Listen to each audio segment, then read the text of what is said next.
Hey guys, my name's Matt Higbee, and I'm the creative director on PlanetSide 2. Today we're taking a look at some of the factions and talking a little bit about what these factions are all about. First up, we have the Terran Republic. The Terran Republic are what I would call the most professional military of the three factions. These guys are well-drilled, well-equipped, and basically the most well-oiled military machine on the battlefield of Araxis.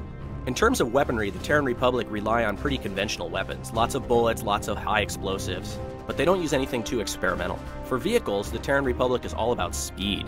They want to basically get the fastest possible vehicles. The Terran Republic also believe in strength in numbers. A lot of their vehicles and a lot of their weapon systems require more players to operate them. But in general, they're just as effective as a one-on-one soldier as any of the other factions would be. The second of the three factions we're going to talk about are the New Conglomerate. Now, the New Conglomerate are sort of the insurgent rebel faction in PlanetSide 2. These guys basically use whatever they can get their hands on, from old mining equipment to experimental weaponry, and they really aren't going to say no to anything that works.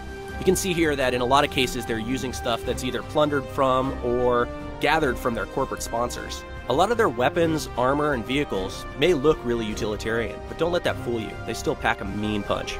For the most part, the NC weapons and vehicles are built around hitting hard and lasting long in fights, so they can take the most damage and dish out the most damage, although they might not be the most maneuverable or the fastest on the battlefield. The third and final faction are the Vanu Sovereignty. Now, these guys have unlocked some secrets hidden away in ancient alien ruins all over Araxis. They've used a lot of this technology to help augment their weapons of war.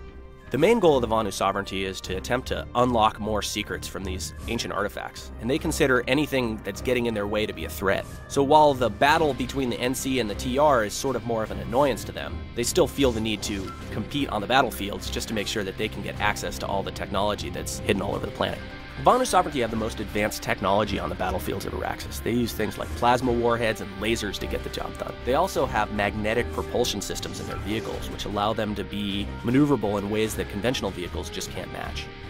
The whole PlanetSide 2 team is really thrilled with how we're progressing so far, and we can't wait to show you guys more. Make sure you follow us on Twitter and Facebook so you can keep up to date with the latest and greatest news.